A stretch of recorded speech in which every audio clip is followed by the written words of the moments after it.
집합건물 해결사면도 전현진입니다. 자, 오늘은 여러분들께 집합 건물에서 하자 관련돼 가지고 하자 소송 부분인데요. 자, 그걸 알기 위해서는 여러분들 공사 대금을 어떻게 받아야 되는지 이것부터 해가지고 여러분들 전반적인 사항을 건설업자들이 어떻게 공사 대금을 받는지 이런 부분부터 보고 난 다음에 하자 부분에 대해서 제가 이야기하겠습니다. 그러니까 포괄적으로 먼저 본 다음에 세세하게 좀 보자 이 말입니다. 좀 빠른 속도로 제가 할 테니까 이해를 좀 바랍니다. 먼저 용어인데 여러분들 기성고라고 하는 것이 있습니다. 공사업자가 공사가 중단되더라도 건축주로부터 그때까지 수행한 공사에 대한 공사 대금을 갖다가 받을 수가 있다라고 하는 것이죠. 여기서 그때까지 수행한 공사를 갖다가 기성고라고 이렇게 부릅니다.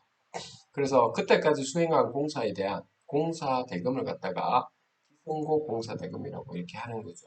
그래서 기승부 공사 대금은 약정된 총 공사 대금에서 부가세를 일반적으로 포함합니다. 기성고율을 곱해주면 되는 겁니다.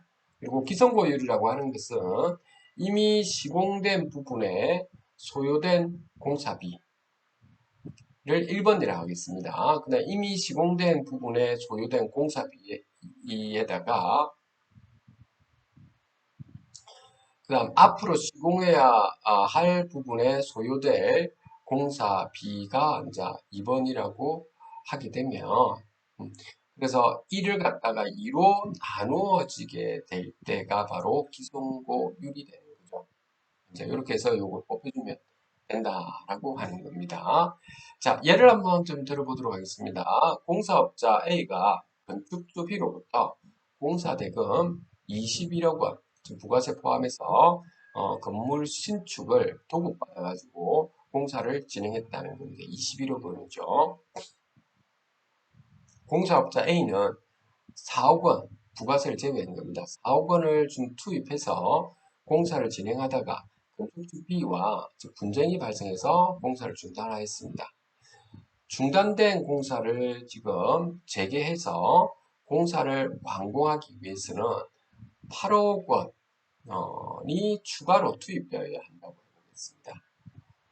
그렇다면 약정된 공사대금은 원래 21억이었잖아요. 그러면 기존고율은 어떻게 되느냐면 그 소유된 공사비가 4억 원이었고 소유될 공사비가 그 8억 원이잖아요. 거기에 대해 소유된 공사비가 4억 원이었으니까 3분의 2. 그래서 총 금액은 도급받아야 될 거는 21억 원이었으니 21억 원 곱하기 3분의 1에서 기성구 공사 대금은 7억 원을 받을 수가 있다.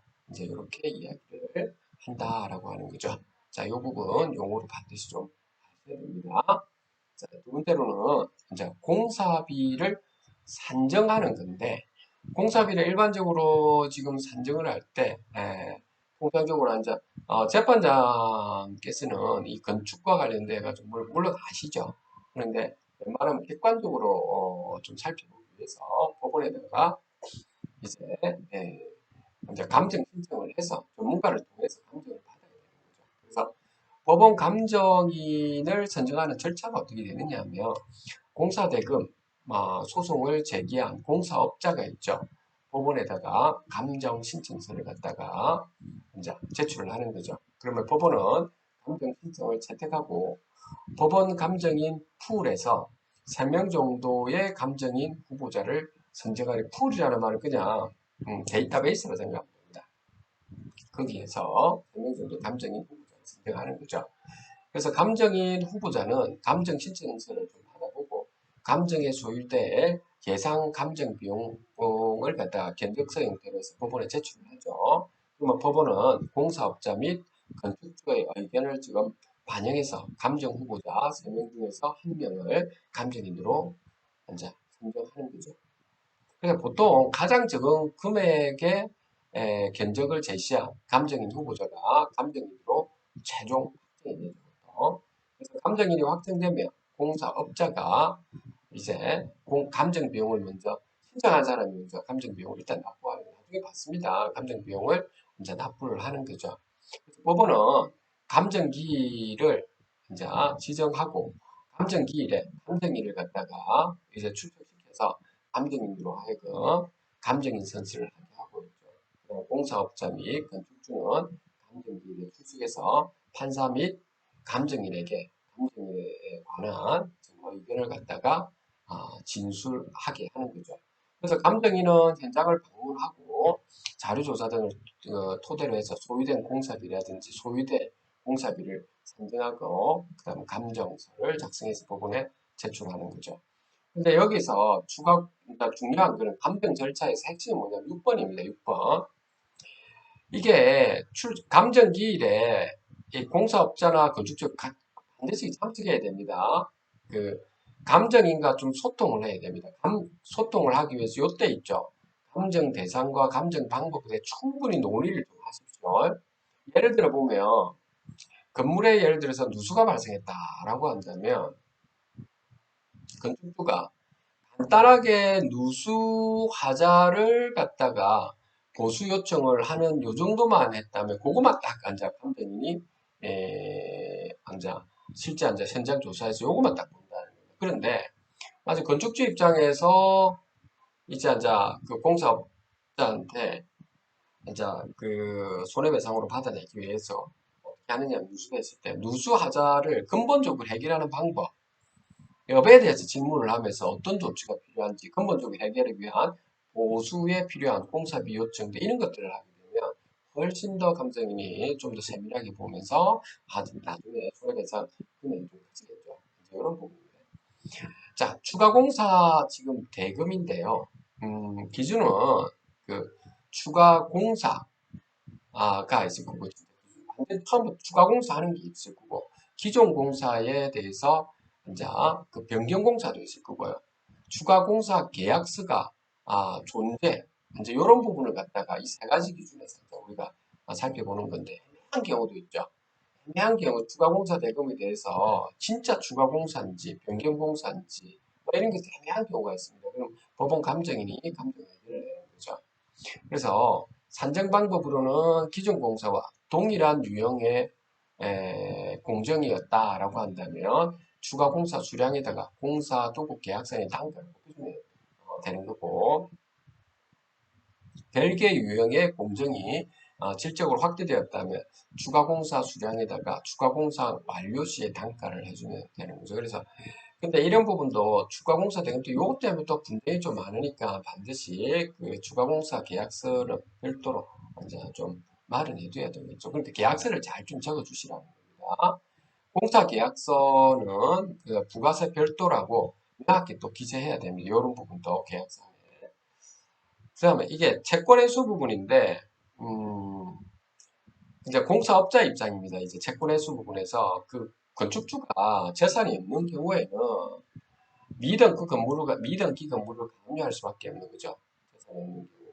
그래서 가압류 신청서를 할 때 건물이 채무자의 소유임을 증명할 서류 같은 거 있어야 되겠죠. 그래서 건축허가서랑 건축신고서, 건축도급 계약서 이걸 좀 첨부해야 되겠죠. 그다음 건물의 지분하고 구조, 그다음 면적을 증명할 서류 같은 경우도 넣어줘야 되고요. 건물에 관한 건축허가 또는 신고를 증명할 서류 있죠. 그것도 들어가 있어야 되겠죠. 그래서 무허가 또는 무신고 건물에 해당할 경우나 가압류 등기가 불가능할 때 아주 이런 부분은 좀 넣어서 앉아 좀 해주겠습니다. 그 다음에 현장 소장의 지위인데요. 공사할 때 현장 소장의 지위와 권한인데 공사의 시공과 관련해서는 부분적인 포괄 대리인으로 역할을 합니다. 예를 들어서 시공에 관련된 자재 이런 것도 현장 소장이 권한을 가지고 대리권 행사한다는 노무 관리 같은 경우 하도급 계약 체결, 공사 대금 지급이라든지 기계 임대차 계약서 체결, 임대료 지급 이런 것들에 대해서 부분적으로 포괄 대리권을 가진다라고 하는 거죠. 그 다음에 이제 그 지체금 상금에 대해서 산정 공식이 있죠. 지체상금에 대해서 그러니까 제대로 이제 그 기간 내에 띄어지지 않았을 때 이야기하는 겁니다. 자, 지체 상금은 지체 총 일수 곱하기 공사 대금 곱하기 지체 상금률을 이제 곱해주는 거죠. 공사 계약서에다가 이제 이렇게 나오는 거죠. 그래서 지체 일수 일일당 공사 대금의 X% 뭐 이런 식으로 보통 공사 계약서에 적는 거죠. 공사업자가 공사를 완공한 경우에는 지체 총 일수 시작일은 있죠. 공사 계약서에 기재된 완공 예정일 다음 날을 기준으로 해가지고 하는 거죠.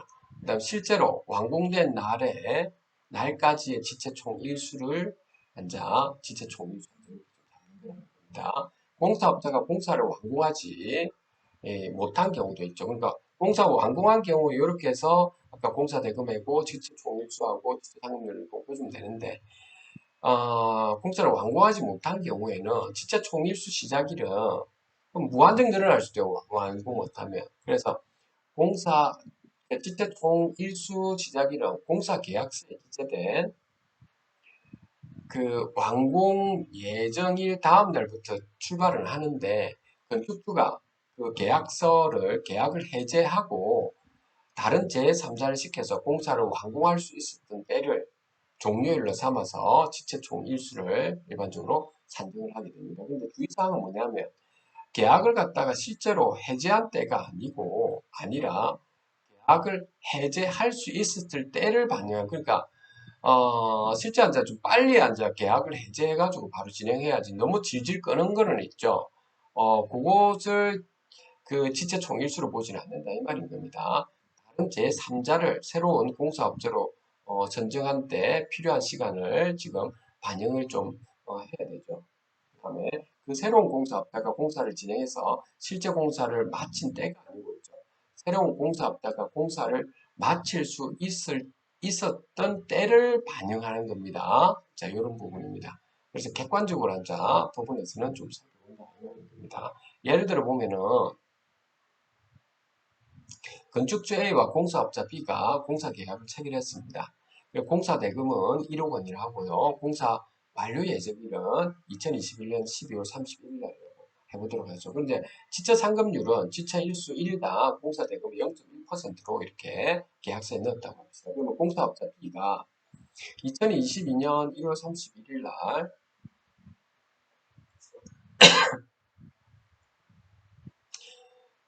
정당한 이유 없이 공사를 지금 중단 선언하고 현장을 갖다가 이탈을 해버렸습니다. 건축주 B는 공사업자 B에게 공사 진행을 요구를 했었습니다. 그런데 건축주가 2022년 3월 31일이 되었어야 공사 계약을 우리가 해제를 했다는 거죠. 자, 건축주 A는 2022년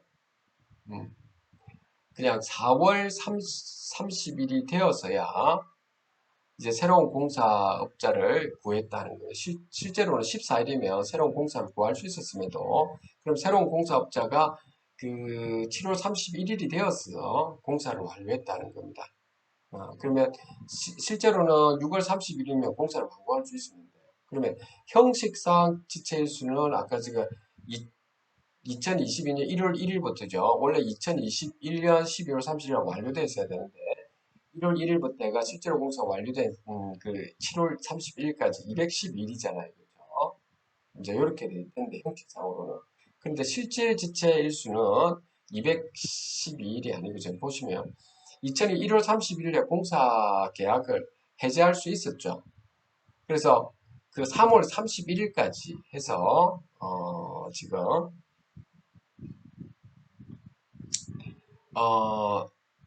그 3월 30일 59일 갖다 빼야 된다는 거죠. 51일까지. 그래서 또한 14일이면 새로운 공사업체 구할 수 있었기 때문에 16일도 빼야 되는 거죠. 그래서 요거 다 빼고 하면 최종 일수는 106일이 되는 거죠. 그래서 지체상금은 106일에 대해서 1억 곱하 0.1에서 요 정도가 된다라고 하는 겁니다. 자, 그 다음에 하자 부분인데요. 하자는 있죠. 이제 이거는 이제 공사업자가 하자가 이래가지고 우리 소유자분들, 이나 또는 소유자분들 건축주, 여러분들이 이제 하자에 대해서 이제 보는 겁니다. 근데 집합건물에서는 우리는 하자 소송을 할 때 누구를 대상으로 합니까? 그 시행사와 또 누구를 대상으로 하죠? 그래서 시행사가 이제 파산을 했다든지 했을 때 안에서 시공사인데 또 하자 소송을 하는 거죠. 그래서 우리는 시행사를 대상으로 하는 겁니다. 그 점을 좀 반드시 하죠. 왜냐하면 분양자한테 하는 겁니다. 집합 건물에서는. 그거는 꼭 좀 아십시오. 포괄적으로 얘기를 다 하시면 여러분들이 보인다는 겁니다. 하자는 크게 보면 하자 보수 청구권으로 하는 경우가 있고, 두 번째는 하자 보수에 가름하는 손해배상 청구권으로 하는 경우 있고, 세 번째로는 하자로 인한 손해배상 청구권이 있습니다. 먼저 하자 보수 청구권 같은 경우는 공사업자에게 보수를 그냥 하자 보수를 요구하는 겁니다. 하자 보수를. 그래서 하자가 있는 경우도 보수를 해주는 경우 해달라라고 하자 보수 청구권이라고 하는 거고요. 보통 하자를 해달라고 안 해주는 경우 있죠. 그러면 안 해주는 경우 뭐 합니까? 보통 우리가 하자 소송한다는 부분은 뭐냐면 집합 건물에서는 하자 보수에 가름하는 손해배상 청구권을 이야기하는 겁니다. 그래서 하자 보수에 필요한 비용만큼 손해배상으로 청구하는 거죠. 그래서 산정할 때는 법원 감정 절차를 통해서 산정하는 거죠. 그리고 건축주가 돈을 들여가 직접 하자 보수를 완성했다라고 한다면 직접 투입한 보수비를 전부 돌려받을 수는 없습니다. 그래서 왜냐하면은 건축주가 필요 이상의 하자 보수를 하였을 수도 있기 때문인 거죠. 감정에서. 그래서 이런 부분 이제 특히 집합 건물 같은 경우 그 누수가 발생하고 하는데 어쩔 수 없는 그래서 그런 부분은 직접 찍어놨고 있죠. 다 찍어놨고 하자 보수를 하더라도 하자 보수업자한테 그 일일이 다 그런 부분을 세밀하게 지금 그 마지막에 대한 본인들 보수했던 그런 사항들을 다 남겨둬야 됩니다. 하자로 인한 손해배상 청구권이 있는데 요거는 뭐냐면 하자가 중요하지 않고 있죠. 지금 보수에 과다한 비용이 지금 들어가는 경우가 있다는 것입니다.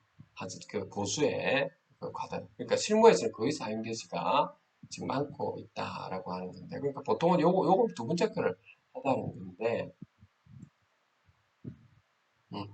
야, 이거 그 미시공 같은 경우 있거든요. 보수액 그런 부분에 대해서 이제 이런 건데요. 그러니까 둘 다를 한꺼번에 같이 가는 것도 많고요.